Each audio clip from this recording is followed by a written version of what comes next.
Welcome to Her Handmade Hustle Unplugged, a podcast for all women with a creative business who want to learn more about how to make money doing something they love. I'm Joanne Pearce, a female entrepreneur myself, 15 years experience running my own handmade stationery business, Vintage Twee. I'm an established seller on two of the biggest handmade marketplaces, so I've got a whole load of advice to share about how to start and run your own successful creative business. I'm also a wife and a mother, so I get the struggles of trying to do it all while you're raising a family. It's hard. Alongside running Vintage Twee, I'm also a mentor for other women like me who desperately want to work for themselves but just need that bit of support to get going and get their business dream off the ground. I'm a friendly northerner, I'm open and honest with a huge heart and a real fighting spirit, and I'm living proof that you can achieve anything that you set your mind to, even in the face of adversity. This podcast celebrates the selflessness, strength, and resilience of women in business. So if you're ready to ditch the 9 to 5 and learn how to start your own successful creative business, you're in the right place.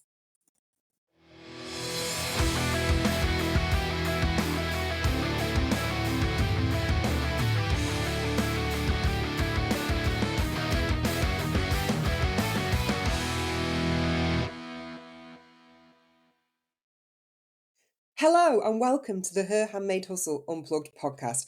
Thank you for pressing play. I'm so grateful that you have chosen to listen to me today. And I'm guessing that if you did press play on purpose, something in the title of this episode intrigued you. I don't know, maybe you've had a rough ride recently, or you've been dealt a bit of a shitty hand at this point in your life, or maybe you're just struggling to get motivated in a particular area of your life, whether it's work or personal, and you've lost that drive or enthusiasm, or you're just feeling a bit lost. I'll be honest with you, I'm feeling a bit lost today as I record this because you know where I should be right now? I should be in the centre of London at the House of Lords celebrating International Women's Day as part of the F Entrepreneur campaign and the award that I recently won as Top 100 Female Leaders in the UK 2025. I mean, how amazing is that? And I can't be there. And the reason is obviously I'm recovering from some recent surgery, so I wasn't able to make it. But I'm gutted. So I thought, okay, rather than sit around and mope about it, what can I do instead? I'm going to record a podcast episode, which is what makes me happy. And this is why I'm doing it today. So maybe there's something going on in your life. Maybe you're searching for a little hope. You know, the positivity tank needs filling up a bit because it's running low. Well, you've pressed play on the right episode because today I'm talking all about 4 main qualities that are essential to surviving, not only in life, but in business as well. And this is not just one of those typical podcast episodes that preach about how you can and you must embrace all of life's experiences, to grow and heal. No, that is not my style. And you'll know that if you've listened to me before. I am much more of a realist. I like to encourage people to give themselves permission to say that it's actually okay to feel shit and hard done by and unlucky and sad at times. It's not about being negative. It's healthy. It's a healthy, natural way to process human emotions and navigate our experiences through life as living, breathing, feeling human beings. And through my time on this planet so far, as a woman and a business owner, I've identified the 4 main things that have always been my saving grace, and I think are absolutely imperative to survival in life and in business. And I'm going to share them with you today to help you with whatever it is that maybe you're struggling with right now. But these 4 things that I'm going to talk to you about today, they don't or they can't work in isolation. They all need each other to keep you moving forward. It's a bit like the parts of a car, yeah? It won't work without the steering wheel or the brakes or the engine. You need these crucial elements to keep you going. And the elements that we're talking about today, the hunger, the hope, the humility, they all form an essential part of survival as a human in life and business. But, and this is the important part, they are all absolutely useless without one more key component, and that's the fuel. We ain't going anywhere without some of that in the tank, are we? And for us, that fuel that keeps us moving through all of life's unknown paths, the road bumps, the roundabouts, the crossroads, and even the traffic lights, is humour. And honestly, it's what's got me this far, and it's what I draw on when things are tough. Now, challenges can either make us or break us. And we're going to talk today about how these four qualities, hunger, hope, humility, and humour, are the key to succeeding in life and business. And I always chuck in this healthy dose of humour to all my podcast episodes anyway, because it's what keeps me going. Trust me, you're going to leave this episode with bellyache from laughing, if nothing else. I promise you that. Right, so I'm assuming here that most of the people listening to this have had a decent amount of life experience to know that A, it's hard, B, it's unfair, and C, it is totally unpredictable. And I think if you can accept this as the normality, as a kind of baseline for human existence, then you're good. It doesn't mean that you're negative. It just means that you've got a level of expectation that is more realistic with a general pattern found in most people's lives. People lose their jobs. They get unfair diagnosis. They have difficult relationships. They endure abuse and hardship and loss. And not many of us escape unscathed from these hard and unfair and unpredictable events of life. Unless, of course, like my dad says, you're one of these old buggers who lives on a mountain in Greece and lives till they're 100, stress-free, away from everyone, drinking olive oil and breathing in nothing but fresh air and positivity. It's really funny because he always says they are the exception to the rule, and he likes to bring them up every single time that someone we know gets a piece of bad news or is diagnosed with an illness of any kind, ever the optimist, my father. Anyway, I think if you're prepared for life to be a bit of a turbulent journey, then you're better emotionally equipped to handle the difficult things that it will throw your way. And I think once you accept this, then you can start to really focus your energies on what it is that you want to achieve for yourself while you're on this earth. The road bumps, they're always going to be there, but it's how we approach them that will determine how rough or smooth our ride is going to be.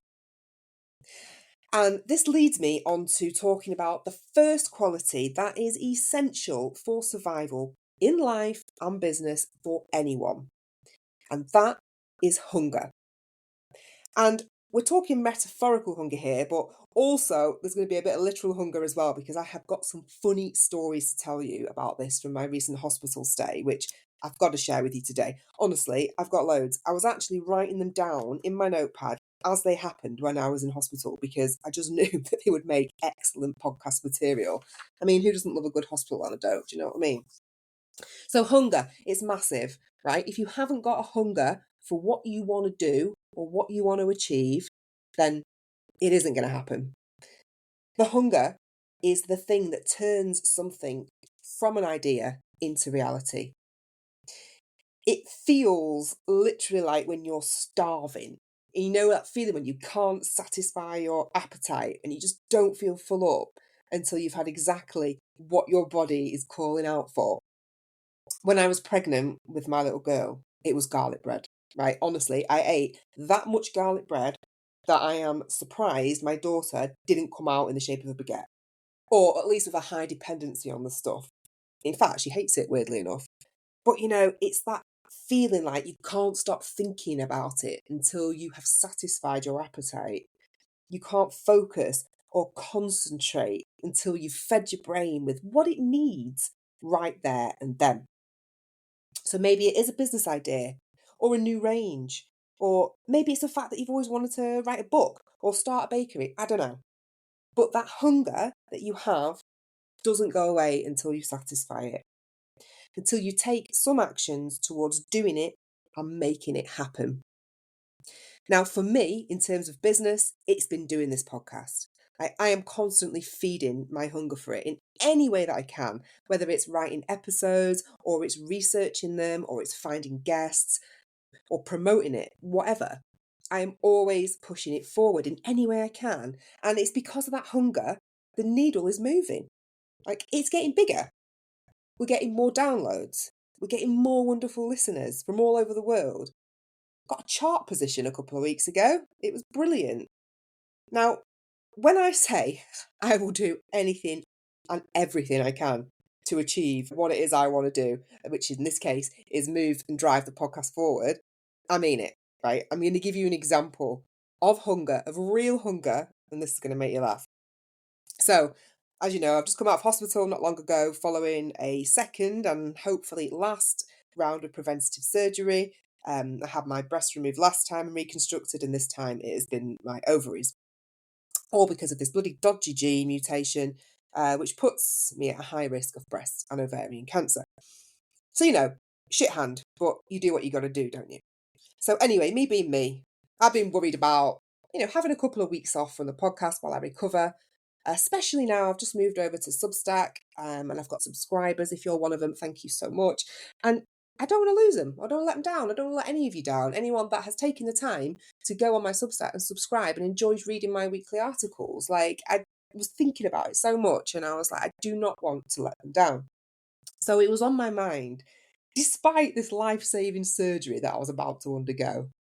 Anyway, so I remember thinking about it as I was on the table, just before the anaesthetist put me to sleep, mainly to try and distract myself, to be fair, with what was about to happen, because it helped. It really helped me. So the podcast must have been one of the last things circling my mind before I went unconscious. Never mind my husband or my child's face. That's like most normal people. No, not me. Sorry, guys. Anyway, so the next thing you know, when you wake up from anaesthetic, there's all these people peering over you, calling your name.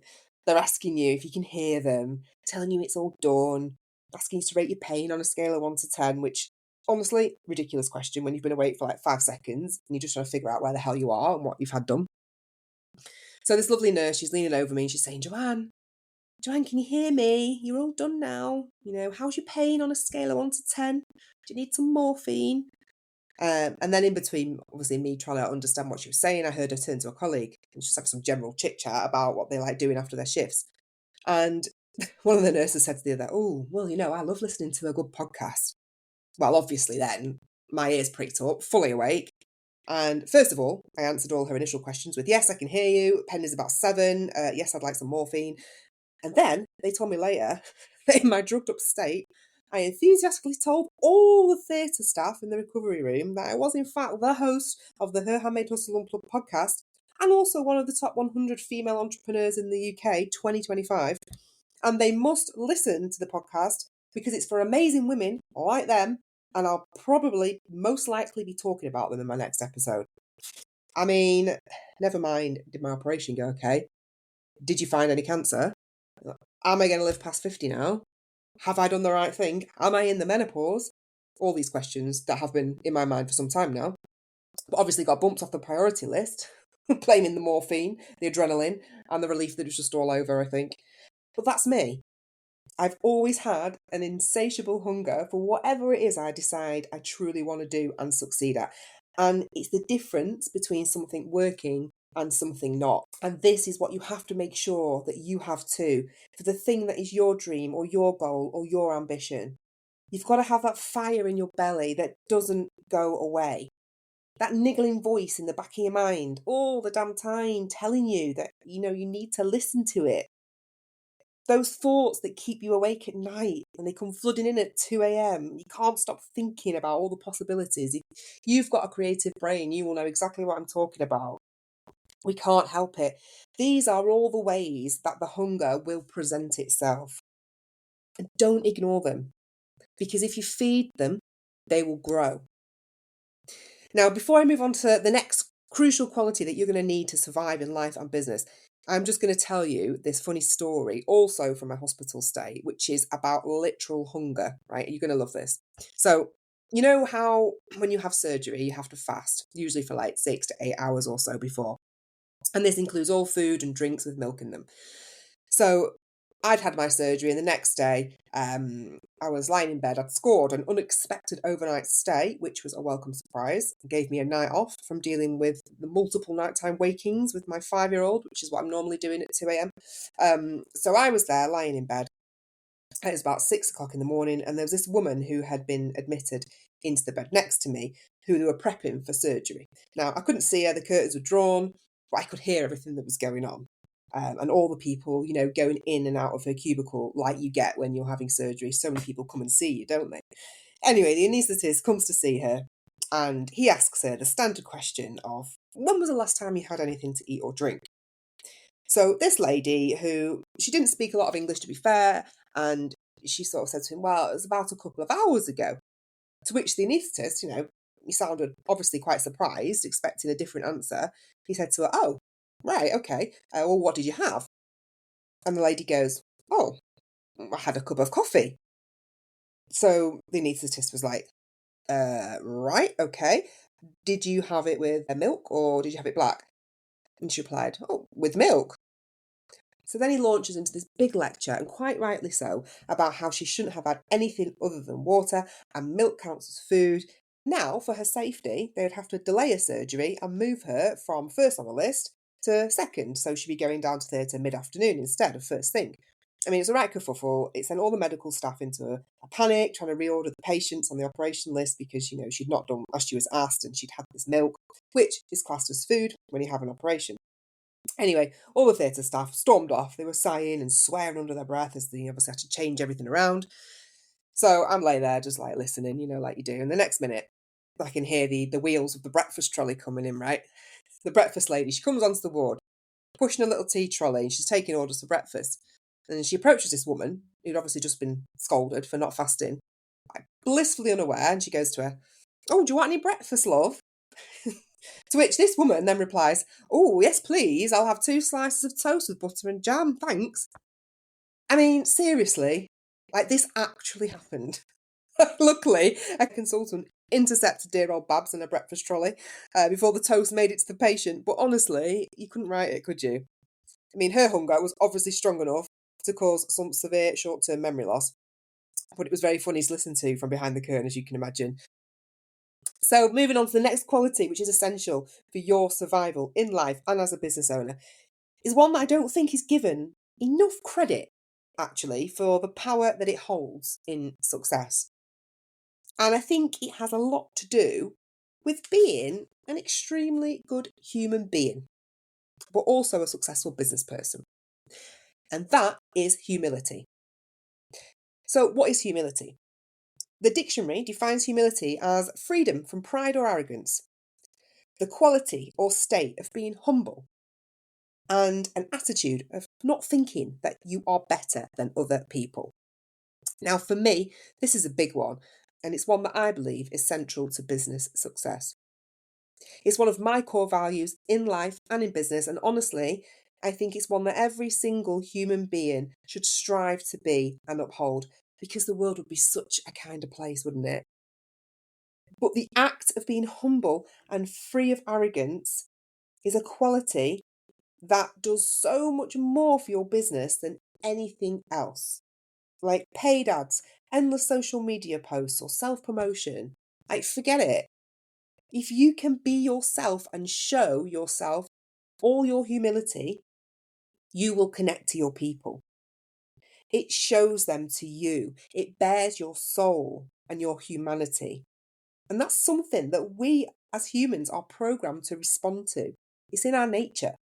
Like, we buy from people we like, we support people that we can relate to, and we appreciate honesty and modesty and humbleness and gratitude from the people who, we choose to spend our hard-earned cash with or spend our precious time and energy on. No one likes an arsehole, let's be honest, you can quote me on that. And my God, are there enough of them around? I don't know if you've heard about all this stuff at the moment in the press about Elon Musk. He basically sent an email to all federal employees, which is something like 2 million workers in the US, telling them that they had 48 hours to itemise what they'd achieved in the past week in 5 bullet points, like basically getting them to justify their jobs. And if they didn't do it within the time frame he'd given, they'd face dismissal. I mean, really? Like, what a joke. Who do these people think they are, playing with other people's lives? It's a total abuse of power. But Elon Musk aside, there are plenty of successful business people and leaders who are well known for their humility.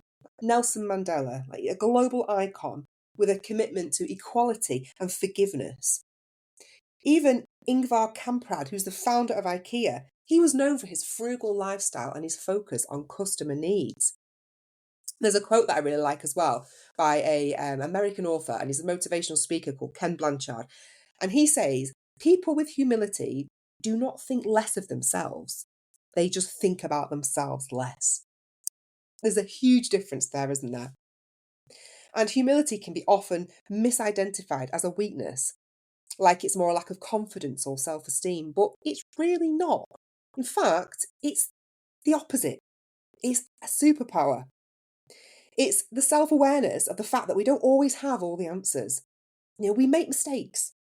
We don't possess a dangerous level of confidence and arrogance, because these are not good traits of a business person, or of anyone really, are they?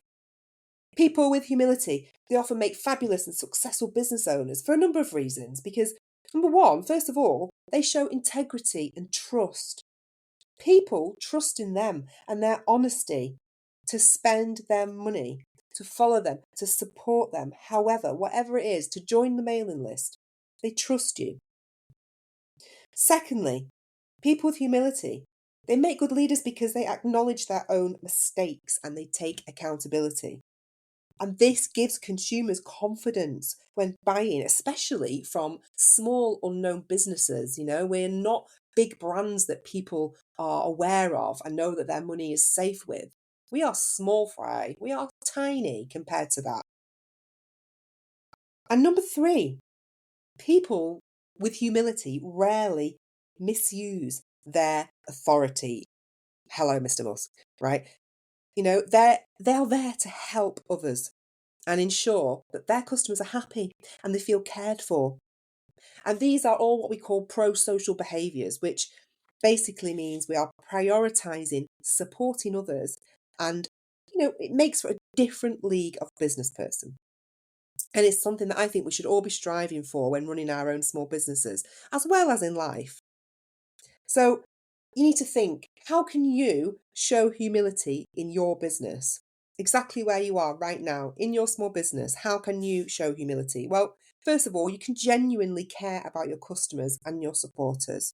Like, message them, ask how they are, wish them happy birthday. I don't know, send them a sneaky discount. Just go that extra mile for them. Listen to them. What didn't they like? What can you do better for them?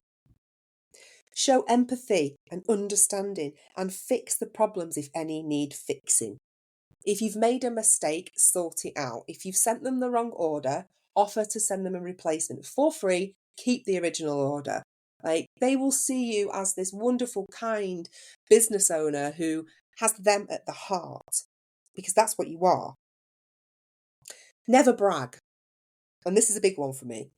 You can be proud of what you've done and what you've achieved, and you can shout about it from the rooftops as much as you want. Of course you can.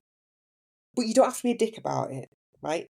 No one needs to see your pile of 200 orders going to the post office 3 times a week. Just get on with it.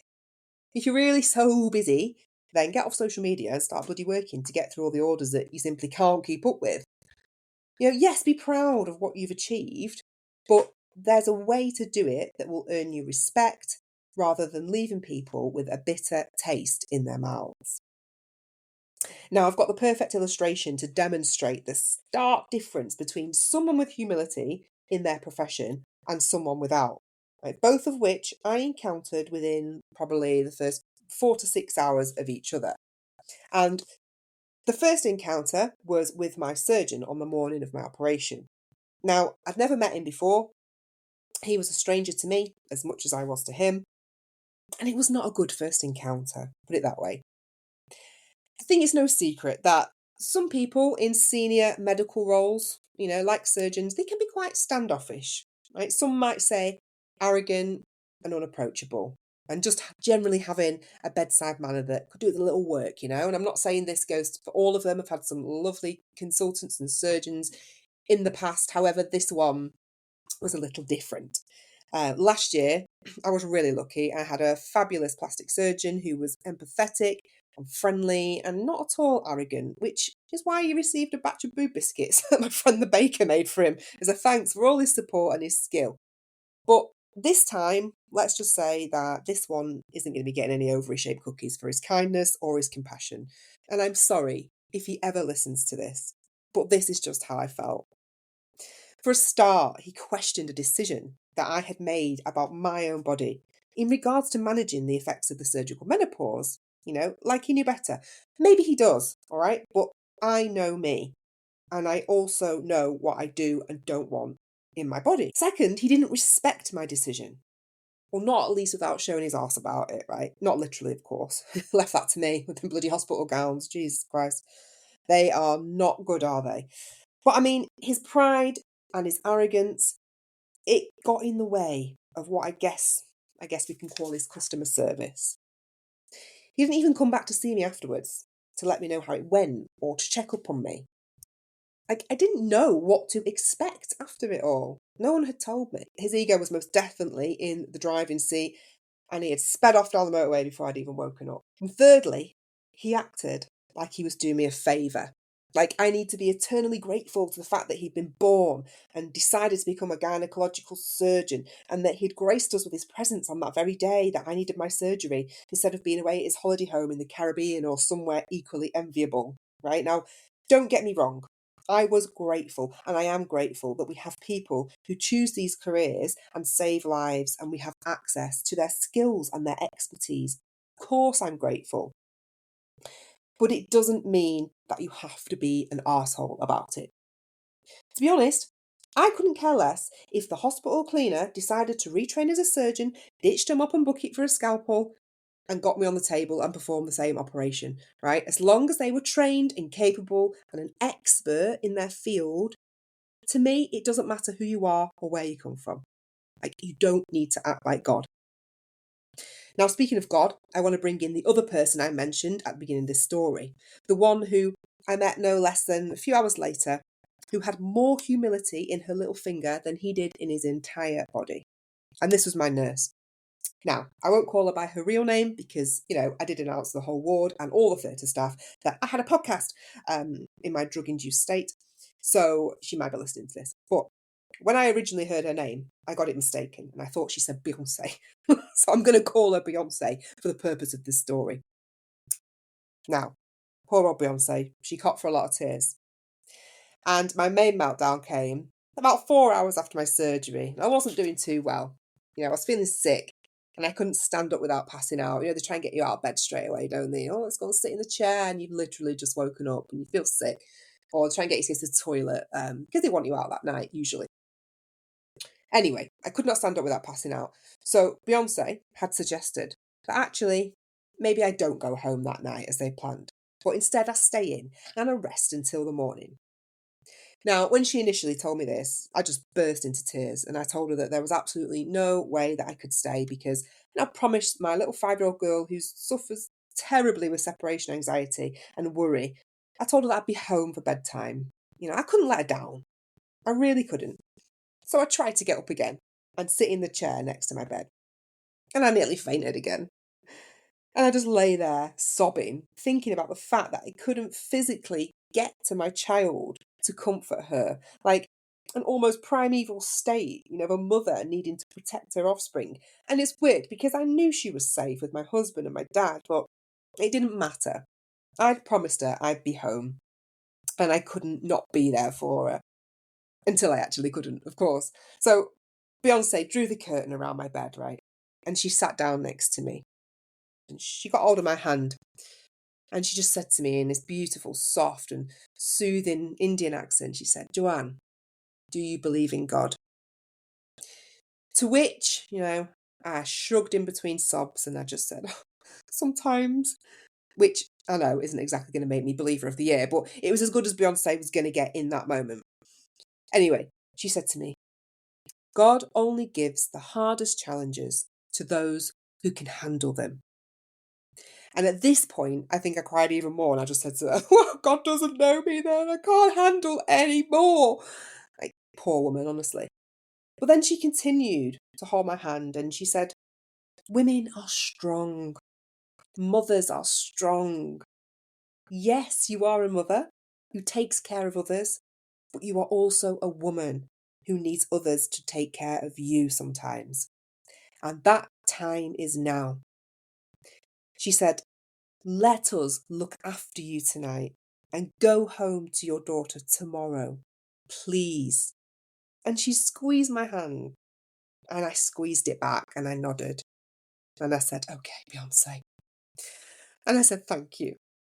And, she kept her word and she stayed with me until her shift finished. And then she went home to her 3 little children. And the humility that she showed me in that moment and through all of my interactions with her, it turned the whole experience of this hospital visit on its head. Her kindness, her empathy, the total lack of arrogance that she showed, it helped me get my shit together. It helped me get some sleep. And it helped me get home to my little girl in a much more manageable state. Like, she could have taught that surgeon a lot about bedside manner, I'm telling you. And that brings me to the last quality that I believe you truly need to survive life in general and in business, and that's hope. Now, if that last anecdote didn't have you reaching for the tissues, the one I'm going to share with you shortly most definitely will, so brace yourselves, okay? But hope, it's all we've ever got. Hope in what's to come and what could be. Hope is the centre of why we do everything we do in life. And I want to talk about why it's so important for us to believe in the future of ourselves and our businesses. So let's start in relation to starting something new in life, like a business, any kind. It doesn't have to be a creative one, right? Starting anything takes a great degree of hope. If it's a business, you're hoping it's going to work, that the customers will come, that you're building something meaningful and sustainable, hoping that someday, in the not too distant future, you're going to be able to pack in that 9 to 5 and work full time on your business, crafting a life that you want. Hope that you're going to be making enough money to be comfortable, to be stable, to not worry about paying the bills or being able to afford a holiday. Hope that you will be freer and happier, and hope that you will feel satisfied and fulfilled as a result. But it can be hard cultivating this hope when it's tough, can't it? Like staying hopeful when you've only made one sale that month, or when your kids just spilt juice on your laptop and now you can't use it and you've got to buy a new one. Or hope when your car has failed its MOT again and the money that you'd managed to put aside for a weekend break now has to go on the actual brakes of your car and you're pissed off and you hate the world. Like, where's the hope then? Well, it is still there. You just got to dig a little deeper and cling onto it. Any of it. Like every last thread of it. Because once you let that go, you're screwed. You're on a one-way ticket to misery. Because hope is what keeps us going. Always. It's what will bring your ideas to life. But it's also what will keep you fighting. Fighting for what you want out of your life and fighting for what you need. One thing I definitely am is hopeful. I live on a wing and a prayer most days as a self-employed mother. And you know what? I've always survived. Yes, I've had to make sacrifices. Yes, we've had no money. We've struggled paying bills. We've struggled doing the things that we want to do with our daughter. We've had major health blips. We've had family worries, dramas, and everything in between. But one thing I always try to do is remain hopeful about outcomes, about what's meant for us, about seeing hope as a way to sometimes escape the reality of a really shit situation, because it makes me realise that actually anything is possible. People start incredibly successful businesses from their kitchen table. People beat the odds, they overcome adversity, they survive, they thrive, they leave all the shit behind in the rearview mirror. Hope gives us a peek into what's possible. Because, even in the darkest moments of a person's life, anything is. And if you learn how to harness that hope, it will carry you up and over those life hurdles that are just too high to jump alone. And while we're on the subject of hope, I want to finish today's episode with a truly amazing story from a truly amazing lady who was in the bed opposite me in the hospital a couple of weeks ago. Now, I'm not very sociable when I'm in hospital, admittedly. I usually have the curtains drawn. But I am so glad that I made the effort to speak to this woman so I can tell you about her, as she, for me, is the true definition of hope. So when I finally decided to pull the curtain back and say hello to the other ladies on our small ward, I saw this lovely pair of kind eyes across from me and this wide smile that actually reminded me a little bit of my own mum's. I'll change her name again for privacy reasons and we'll call her Linda, okay? So I found out that Linda was 61 years old and she had been diagnosed with stage 3 ovarian cancer at the age of 49. She had 2 young boys. She was about to go on the holiday of a lifetime with them and her husband to celebrate her 50th birthday. What did she do instead? Instead, she spent it in and out of chemo. Anyway, Linda had gone through it all, right? The cancer, it had hit many of her vital organs and she had no bladder. She had hardly any bowel remaining and the kidneys were knackered, as she put it. They told her at one point that they'd exhausted all options for her and there was nothing else that they could do. And then she got a call. She got a call from a specialist at the Christie, which is a cancer treatment facility here in the UK, which we are very, very lucky to have. And they put her on a trial drug. And she was on it. She stayed on it for quite some time. And she was telling me that her most recent scan, it showed no evidence of disease. Like, there was no cancer there at that point when she was sat opposite me. Now, the price she paid for this was huge. She was sat opposite me with 5 bags collecting the waste from her kidneys, her bladder, and her bowel. And you know what? You'd never know. She just had them tucked away inside her Winnie the Pooh pyjamas from Asda. She'd come in and had an operation to fix one of the stoma sites, but she was cancer-free. And she said that she's just about getting ready to go on another trip of a lifetime, again for her 60th birthday after missing it the first time round for her 50th, when she got the date for this surgery. And it meant that it didn't happen again. And we were exchanging stories like you do when you're in hospital. And despite everything that she had been through, she was so, so hopeful. She told me that she had 2 grandchildren that she needed to get right for because, she'd slipped from the pedestal not being around and Grandad had stolen the top spot. She wasn't happy about it. Oh, that made me laugh. She said she hadn't gone through 11 years of this for nothing. And she said that even if it came back again, she was hopeful that there would be another drug that she could have access to that would help her again.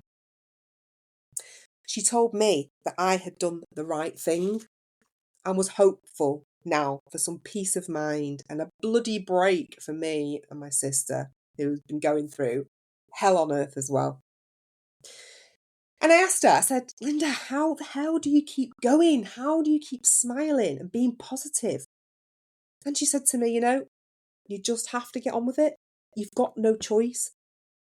But then as she was telling me about having to empty and change these 5 stoma bags multiple times a day and the trauma of seeing everything from inside your body on the outside, she just broke down, as you would. The tears came. So I hauled myself out of bed and I hobbled over to sit with her and just be with her and she let it out. Because it's not a sign of weakness. It's quite the opposite, in fact. She probably holds it in all day long for her husband and her family. And she just needed that release. And she told me, she said, Joanne, it's so hard. She said, I can't believe this is my life now. She told me all the stuff that she was probably too afraid to tell her kids. And we sat there for a few minutes while she had some much needed release. I offered her a minstrel, like you do. Chocolate helps everything, doesn't it? But the hope never left. And even in those moments, because she was still talking to me about her grandkids and what she was going to do with them when she was out, she was telling me that she has them every Thursday so her daughter-in-law can return to work. And she told me that they might not go on a plane again, just due to the logistics of travelling with 5 stomas. But they'll book somewhere in the UK where they can drive to. This was not the voice of a person who had lost hope. She was using hope as her tool to get that peek into the future. a future, and seeing what would still be possible. Because that's what hope does. It gives us a chance to imagine everything that we want. And me and Linda aren't letting anything take that away from us, right? And you shouldn't too. And then, true to form, right, my husband Dave turns up to pick me up from hospital, interrupts our little moment together, spouting off about the cost of parking and how bloody hot it was on the ward.